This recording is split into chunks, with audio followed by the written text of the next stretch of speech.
Conversa de classe com Maíra Tangerino. Mentes únicas em conversas plurais.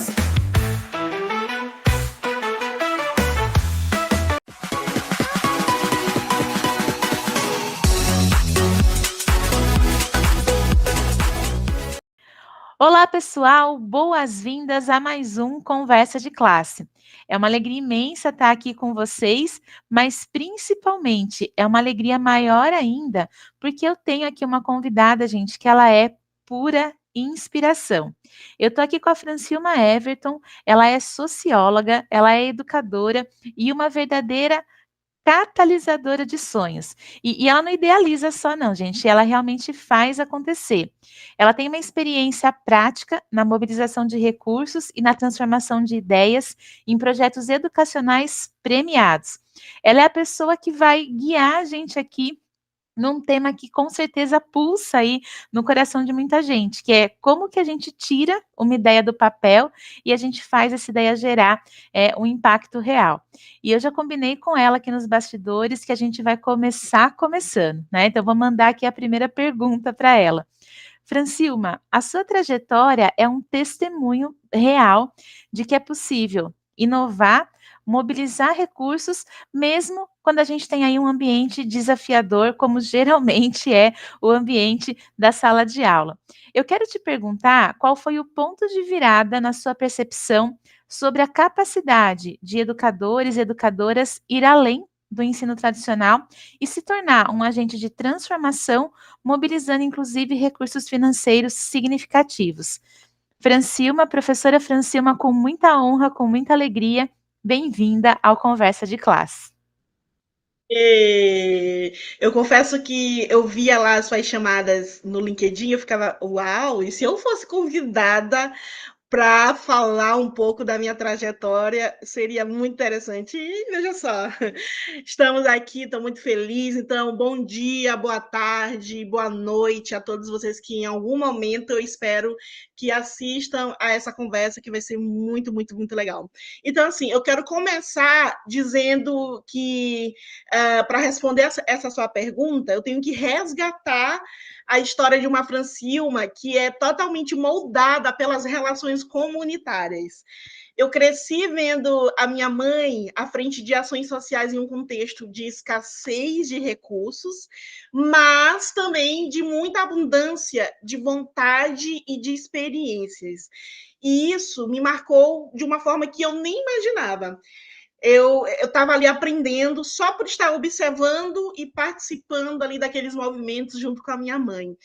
E quando eu estava na faculdade, ainda nem tinha terminado, eu tive a chance de atuar na área de elaboração e captação de recursos para projetos. E além de gerenciar algumas iniciativas na minha própria comunidade, eu tive essa experiência que me assim, enriqueceu tremendamente de acompanhar um projeto sair do papel e ganhar vida. E, acima de tudo, ter sustentabilidade, que é uma coisa que a gente tanto almeja quando estamos à frente de um projeto. Então, foi nesse processo que eu acabei criando algumas habilidades de convencimento. Eu aprendi a fazer as pessoas se comprometerem com uma causa, e a partir desse comprometimento, elas começaram ali a doar um pouco de sua mão de obra, dando recursos financeiros, e principalmente criar uma coisa que é muito difícil, o sentimento de pertencimento. Então, ao longo desses anos, essas experiências acabaram fortalecendo em mim algumas skills. E quando eu comecei a ser professora, alguns anos depois, eu já entrei, né, em sala de aula com essa postura, né, de que o envolvimento comunitário, quando eu falo em comunitário, pode ser qualquer tipo de comunidade, a comunidade do entorno, a comunidade escolar, seria assim essencial para que tudo aquilo que eu tinha em mente para desenvolver no ambiente educacional fosse sucesso. Então, desde o primeiro dia, minha postura foi envolver as famílias, trazer lideranças para dentro da sala de aula, trazer outros agentes, outras pessoas importantes que tinham a ver com aquele conteúdo que eu estava dando em sala de aula. Então, a cada novo projeto de ensino, pesquisa e extensão, lá estavam elas, as famílias, sendo palestrantes, doando mão de obra ou sendo ponte, né? Essa ideia de criar ponte sempre me movimentou. E o ponto de virada foi perceber que o professor, você, professor que está aí nos assistindo, você não precisa carregar nada sozinho, tá bom?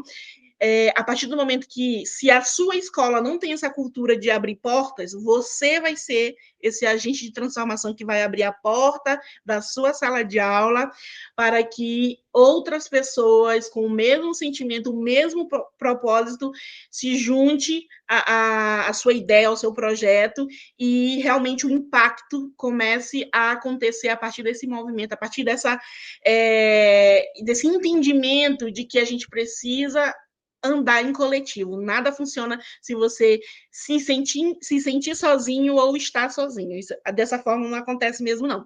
Então, em coletivo, em conjunto, a gente consegue muita coisa legal. Francilma, você está falando, você foi me arrepiando assim enquanto eu vou te ouvindo, né? Porque olha que testemunho bonito assim que você está dando, né? E quando você encaminhou a sua bio, né? Uma coisa que me chama a atenção ali, você já mobilizou mais de R$ 200.000 em projetos, talvez aí até mais, né? E eu fiquei pensando o seguinte: muitas escolas e muitos educadores, eles têm excelentes ideias, mas às vezes eles esbarram nessa coisa da captação do recurso, às vezes não tem conhecimento mesmo de como que lida com essa frente. Você já começou a falar um pouquinho disso, né? Mas na sua experiência, qual que você acha que é o primeiro passo para desmistificar essa busca por apoio e começar a construir uma rede mesmo de colaboradores para os projetos que as pessoas querem encabeçar? Eu adoro essa pergunta, Maíra, porque muitas vezes o óbvio precisa ser dito. Eu tenho total convicção de que o primeiro apoio que o educador deve conquistar, tá bom? Não é ter de primeira, a gente conquista. É o apoio dos próprios estudantes. E, assim, conquistar de um jeito certo. Como é que começamos? A gente começa com um pequeno grupo de alunos, que sempre é um pequeno grupo, nunca é a totalidade, alunos engajados. Mas eu que tenho que engajar esse aluno? Não. Aí que mora o segredo. Você vai sondar quais são os interesses, as paixões, ou até mesmo as frustrações e dores desses alunos que estão ali na sala de aula, estão ali na escola, com uma energia muito legal, muito bacana de desenvolver algo e não tem ninguém para dar apoio. Sempre é assim, o projeto só dá certo se a vontade não for sua. A sua vontade, na verdade, tem que ser a vontade de ser apoio, não da ideia ser sua. É porque eu gosto muito disso, então vai ser um projeto porque eu me identifico. Não, não é você que tem que se identificar. Você vai sondar isso dentro do seu público-alvo, que são os estudantes, e a partir daí, a partir desse dessa primeira estratégia, a gente tem todo um desenrolar que é um desenrolar assim, que tem tudo para dar certo. Então, crie primeiro um pequeno grupo com um projeto, né? É sempre importante ter esse primeiro projeto, onde você, lógico que a gente está falando em projeto, mas o educador tem outras frentes, tem a sala de aula, tem a burocracia do dia a dia, então é muito importante ter ciência, ter essa noção de que você também não vai estar se envolvendo em muitas coisas. Comece pequeno para depois ir abrindo as frentes, e é muito importante você ter um processo de aprendizagem, né? Tentativa, erro, e ajustando a rota ao longo do caminho.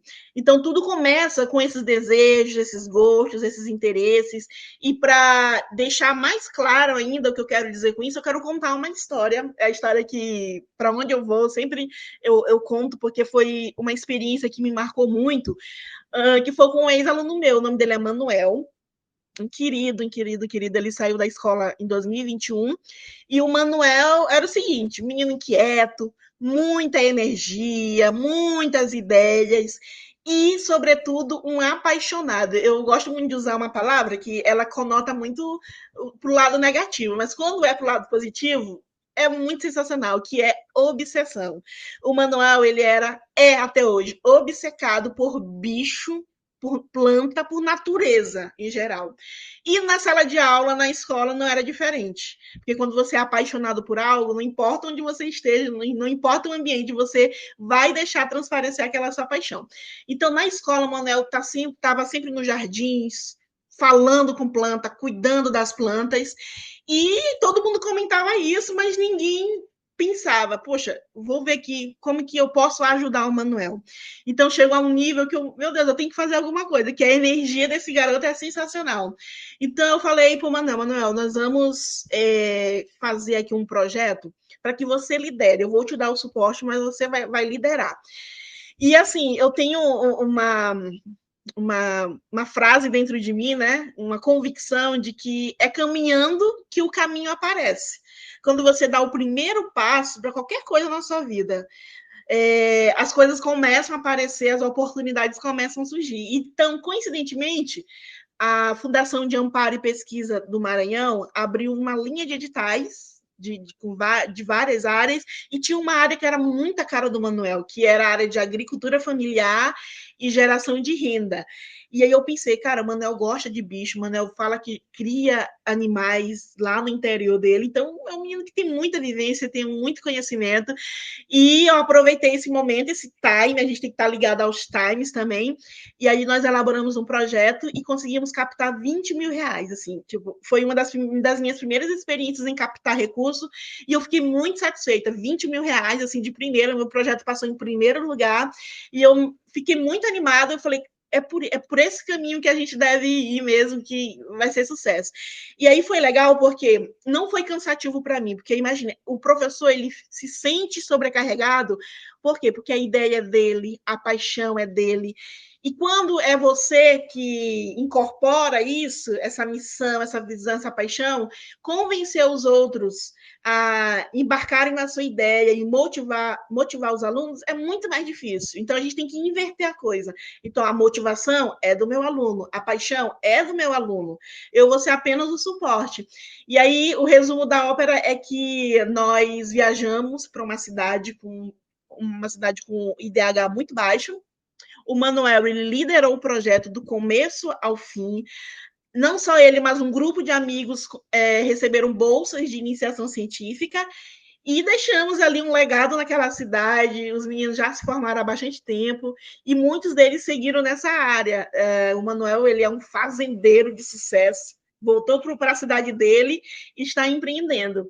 Então, quando você me pergunta como desmistificar a captação de recursos e construir essa rede de apoio, a gente sempre quer ter uma rede de apoio, a gente quer ser o apoio para o nosso aluno, mas a gente também quer pessoas que nos apoiem, a nossa liderança, os nossos colegas professores. A minha resposta começa com: observe seus alunos, eles são a razão do projeto existir. Outra coisa, não espere apoio imediato de colegas e nem das suas lideranças. Por quê? E não se frustre com isso. É um processo natural. Na nossa vida pessoal, em família, quando você tem uma ideia, se você é muito sonhador, as pessoas já sabem que tem algum sonhador. Eles vão dizer o quê? Ah, lá vem mais uma ideia, lá vem mais um projeto. Vamos ver se ela vai botar para acontecer, se vai funcionar. Então, é assim, a gente tem que ser muito menos falador e mais fazedor. Se você tem uma ideia legal, tira do papel, faz acontecer, comece em pequenos passos ali, se planeje. Depois que a coisa está andando, que o resultado começa a aparecer, aí as pessoas começam. É legal, né? Como é que você fez isso? As pessoas começam a te ver como uma figura inspiradora, alguém que tem muito a ensinar e elas querem colar com você, sabe? Aprender com você, elas querem ter um suporte, uma mentoria. Então, é assim. Então, depois que as coisas começam a ganhar visibilidade, você começa a ser visto como uma autoridade, alguém que tem processo de errar, aprender, organizar as coisas. Eu sempre falo para as pessoas que eu dou mentoria, você tem que divulgar, você tem que saber se vender seu peixe, porque ninguém vai fazer isso por você, né? Imagine só se eu tivesse feito tudo isso caladinha, eu sabendo do meu potencial, as coisas dando certo, mas eu caladinha. Não, a gente tem que saber divulgar isso, até mesmo porque quando a gente não tem esse repertório e a gente não tem provas sociais, a gente não tem registro, quando você quer ir para um outro patamar, conquistar recursos maiores, as pessoas que estão ali prontas para te dar um dinheiro vão dizer assim, e aí, como é que tu me prova que tu é boa, que tu sabe, que tu vai dar conta desse valor que é, digamos, 100 mil, 200 mil, se você não conseguiu fazer o que você disse que faz com 10 mil. Então, assim, é muito importante a gente organizar as coisas, registrar e divulgar, porque o que não é divulgado, hoje em dia, o que não está no link na internet não aconteceu, né? Então, eu sempre tive isso em mente, e assim, e no meu caso foi tão natural que eu não ligava para a rede de TV e dizia, vem aqui, não. As coisas ganharam uma proporção que um foi falando de mim, do meu projeto para outro, e de repente sempre tinha alguma entrevista para falar para alguma rede de TV, e aí pela internet está cheio, né, dessas entrevistas. Então, construa seu portfólio, guarde essas evidências, e uma hora as coisas vão chegar a um nível que vai ter sempre mais recursos de níveis muito maiores para que você leve isso para a sua escola, para que cada vez mais estudantes possam também ter suas vidas transformadas. E aí eu sempre falo uma coisa, esse processo todo de inovar, liderar, ele não é só em prol dos nossos estudantes, tá bom? É muito importante o professor ter em mente que, ao mesmo tempo em que ele está ali oportunizando coisas muito legais para os seus estudantes, o professor também é um público-alvo do seu próprio projeto, porque imagine só, no meu caso, a primeira vez que eu viajei de avião foi para receber uma premiação de um dos meus projetos, a primeira vez. Assim, você sabe, né? Salário de professor, não dá para estar viajando muito, fazendo turismo. Então, a cada viagem que eu fazia turismo, eu aprendia coisas novas, eu me divertia. Então, sempre é assim. A educação ela tem que transformar a vida dos estudantes, mas um educador que tem estratégia, ele vai muito mais longe. Isso é fato. Francilma, nossa, que depoimento maravilhoso, né? Primeiro, né, obrigada pela resposta, né, tão completa, para uma pergunta que, sim, de fato é uma pergunta complexa. Que bom que você compartilhou a história do Manuel com a gente, né, e que bom que a gente pode conhecer um pouquinho aí desse impacto, né, que você trouxe para a vida de uma pessoa. Eu sempre gosto de contar para as pessoas que vêm no programa, para as pessoas que são entrevistadas, que o nosso público é de docentes, mas também tem um público de graduandos, né, pessoas que ainda vão ocupar esses espaços no mundo do trabalho, que acompanham aqui o Conversa de Classe. Então, eu acho que esses depoimentos, eles fortalecem, né, esse propósito mesmo, né, que a gente tem quando a gente está trabalhando com as pessoas, nos relacionamentos, na vida, no dia a dia, né. Eu queria perguntar para você, né, emendar aqui na próxima pergunta, se a gente podia falar um pouquinho do projeto Nexus, né. Eu sei que ele tem aqui um lema, né, de conectar para transformar, e que ele foca, né, em mentoria e laboratórios colaborativos.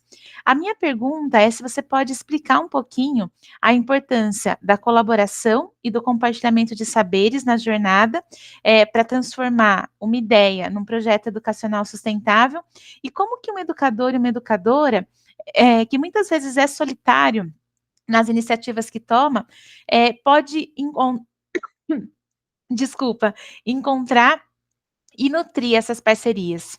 Eu costumo chamar a colaboração e pensar a colaboração, sobretudo, na questão de porque, assim, ninguém colabora, e infelizmente é isso, a vida é tão corrida para a gente em sala de aula, na sala dos professores, que ninguém vai dizer, tá bom, vamos sentar aqui e vamos agora colaborar. Não é isso, assim. A gente tem que ter estratégias para esses momentos, saber chegar até o professor e criar realmente espaços para isso. E aí eu dou um nome a isso muito interessante, que é colaboratório, né? É eu entrar nesse processo de auxiliar e de também ser ajudado pelo meu colega professor, sabendo que, colocando, né, a jogo as suas ideias, sem medo de julgamento, sem nada. Então, ao longo desses anos, depois dos resultados, como eu havia falado, os meus colegas sempre têm o costume de chegar até mim e falar, Fran, estou com uma ideia, o que você acha? Aí eu dou os meus feedbacks, mas sempre focando numa coisa que eu acho que a gente se perde muito, que é no planejamento. né? E aí tem uma coisa que a gente tem, às vezes, até aversão. Faz um projetinho. Os meus alunos falam isso de mim. Tudo para Fran, faz um projetinho. Porque se você não sentar e pensar qual é o objetivo, né? Eu quero executar isso, desenvolver isso, mas qual é o objetivo? Quais os resultados que eu quero com isso? Em quanto tempo vai dar certo colher os primeiros resultados? Então, assim, a gente tem que saber fazer o planejamento. Então, nesses momentos colaborativos, é um momento de muita troca, realmente, o professor, além dele ter esse sentimento de solidão, tem também alguns sentimentos, assim, um pouco de, eu não quero ser criticado, eu não quero, e às vezes também até de, ali, uma competição, enfim. A minha experiência, ela é muito positiva, desde quando eu entrei na docência, sempre foi muito de colaboração e apoio. Mas, falando um pouco de mim, de como que foi esse processo de colaboração e por que eu acredito tanto na conexão, é porque eu falo de um lugar, de uma experiência do chão da escola. Eu nunca, para vocês terem uma ideia, eu nunca precisei ir à Secretaria de Educação para solicitar apoio. Se um dia eu precisar, não tenho nada contra isso, eu vou lá bater. Mas por que eu nunca fui até a secretaria? Porque todo o apoio que eu precisei, eu construí ali no chão da escola, com os meus colegas professores, primeiro com os meus alunos, com os meus gestores e com as famílias dos meus alunos. Então, o primeiro passo que eu vou dar para você nessa questão da colaboração, se você está um pouco meio perdido, é focar no aluno, isso já falei várias vezes, mas como é que eu foco no aluno? Você tem que conseguir identificar o seu público-alvo. Sempre o seu público-alvo vai ser o seu aluno, tá bom? Você tem que cultivar uma cultura de diálogo com esse aluno. Então, falando do meu contexto, escola de periferia, certo? A gente está numa região de 250 mil habitantes, é um quarto da população da minha cidade. Eu poderia muito bem imaginar, se eu estou num público que ele é periférico, então, possivelmente, os familiares desses alunos não têm ensino superior. Então, são pressupostos que a gente tem que entender, fazer pesquisa e saber se isso realmente se aplica na realidade. Tem uma frase que eu gosto muito: o mapa ele é diferente do território. Então, você pode ter uma ideia sobre algo, uma ideia sobre o seu público, mas que é o mapa, mas no território, nas vivências reais, é totalmente diferente. Então, assim, como eu queria, primeiro, ter o apoio desse aluno, o apoio da família desse aluno, eu fiz uma pesquisa simples. Em toda a sala de aula que eu ia, eu perguntava: gente, quem aqui, o pai ou a mãe ou algum familiar muito próximo, está fazendo faculdade ou já é formado? Aí muitas mãos se levantavam nessa hora. Eu ficava muito feliz, sabe? Porque o nosso preconceito vai dizer para a gente o quê? Não, acho que os familiares dos alunos não têm nem ensino médio. E a resposta foi muito diferente e muito positiva para o que eu queria. Então, quando eu identificava esses alunos e chamava para uma conversa, eu descobria que o pai, a mãe, o tio, o primo, o irmão era advogado, era contador, engenheiro agrônomo, professor, assim, experiências incríveis. E aí eu tive uma sacada. Então, eu criei, né, eu começava a registrar todo esse processo e eu, primeiro, envolvia esse aluno que era estratégico para mim e depois envolvia o familiar desse aluno. Então, isso, em resumo, me dava o quê? Uma mão de obra qualificada, engajada, porque, gente, a gente pensa assim, a escola pública, a escola em geral é um ambiente perigoso, de muita violência, violência simbólica, bullying. É o imaginário coletivo e realmente está representando a realidade, né? Mas ainda tem escolas em que as famílias se importam muito. Então, quando alguém, ou algum parceiro, ou a família identifica que tem na escola um professor engajado, um projeto maneiro, as pessoas abraçam. É mais fácil o seu projeto ser abraçado do que receber alguma crítica, isso eu te garanto. Então, a gente conseguiu cooptar, né, pessoas muito interessadas e que defendiam os nossos ideais. E, para além disso, são e foram, né, e são atualmente pessoas que são pontes e não muros, mas esse hábito de criar pontes começou comigo. E a partir daí que eu consigo contagiar outros atores sociais, a gente tem famílias que também se transformam em pontes. Então, a resposta é: você vai encontrar o apoio, a solução, sentar na sua frente na sala de aula. Que lindo, Francilma, assim, olha, você fala, né, com uma paixão no olhar, né, e dá para ver que é algo que vem, assim, do seu coração. Inclusive, né, você participou da Brasil Conference at Harvard and MIT, né, e você pôde abordar nessa conferência a educação para as relações étnico-raciais e o empoderamento dos estudantes negros da periferia. E acho que essa sua participação mostra a força, né, que você está trazendo no seu depoimento dos projetos educacionais que eles transcendem, né, eles passam o muro da escola. Eu gostaria de saber, de te perguntar, como que os educadores e as educadoras podem identificar as demandas mais urgentes ali da comunidade deles e como, a partir dessas demandas, eles podem desenvolver projetos que não só transformam a realidade local, mas que ganham, né, esse reconhecimento em esferas mais amplas. Muito legal. Eu defendo muito que apenas com dados e não com achismos, nós conseguimos avançar em muita coisa. Até porque, como é que eu posso saber o meu ponto de partida? Qual é a métrica que eu tenho para afirmar que nós saímos de um ponto X, de uma realidade X, e conseguimos avançar e chegarmos em um ponto Y? Então, a primeira e essencial tarefa de casa que eu deixo para quem está assistindo é: pesquise os dados da sua escola. Qual é a nota do IDEB da minha escola? Como estão os índices no QEDU, que é uma plataforma gratuita, de fácil acesso, que tem ali o raio-x de cada escola pública do Brasil? Plataforma QEDU. É fácil acessar essas informações no site, tá bom? E aí você também tem que se perguntar: como é o território no qual a minha escola está inserida? Qual a escolaridade dos pais dos meus alunos? Quais são as expectativas dessas famílias?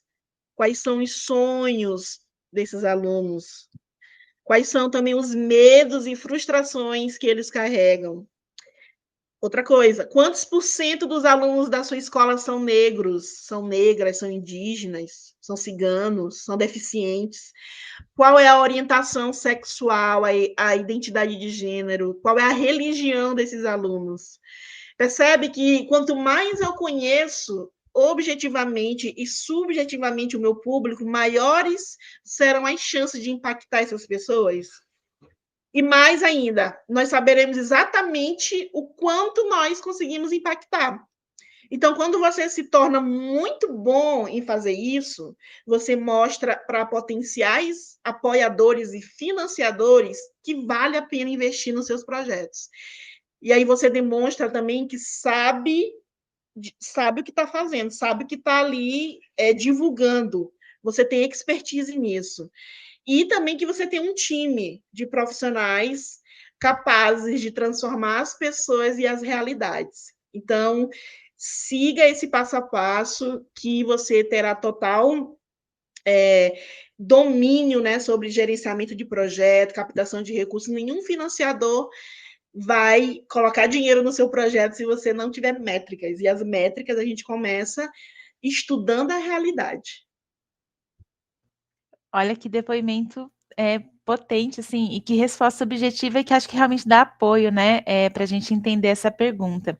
Francilma, eu gostaria de agradecer, porque você, olha, eu vou ser muito sincera com você, você não deu uma entrevista, você deu uma aula pra gente, e uma aula, assim, de muita qualidade, assim, de fato é um presente, né, ter essa gravação aqui no Conversa de Classe.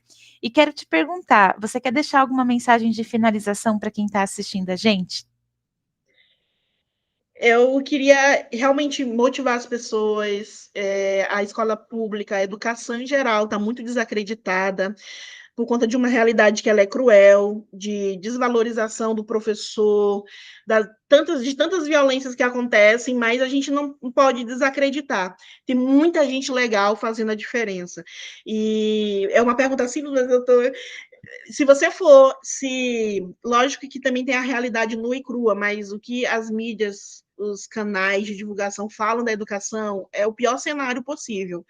Mas se você se propor a conhecer projetos, pessoas que mostram uma outra realidade, principalmente para quem está se formando, você vai ver que é possível, sim, tem saída. Lógico que a saída ela nunca é individual. O que a Francilma está fazendo é muito potente, muito legal, mas a Francilma sozinha não vai conseguir muita coisa. Mas tem muitas organizações, até mesmo iniciativas governamentais muito legais fazendo diferença, e é a isso que você tem que se agarrar. Então, minha mensagem é essa: não foque só no lado ruim. Tem muito lado, tem um lado positivo, com muita gente legal, pessoas, instituições, organizações fazendo muita coisa legal, e para nossa saúde mental, e para a gente não desistir disso, a gente tem que se agarrar a esse lado positivo. Que lindo, né? E acho que eu também, meu coração conversa com o seu nesse sentido, né? De que aqui é o lugar de trazer essas vozes, né? Potentes, positivas e que fazem um trabalho na prática mesmo efetivo, que fazem um impacto na vida das pessoas. Francima, eu te agradeço novamente pela presença aqui no Conversa de Classe. E, pessoal, a gente se vê no próximo Conversa de Classe. Até mais. Tchau, tchau.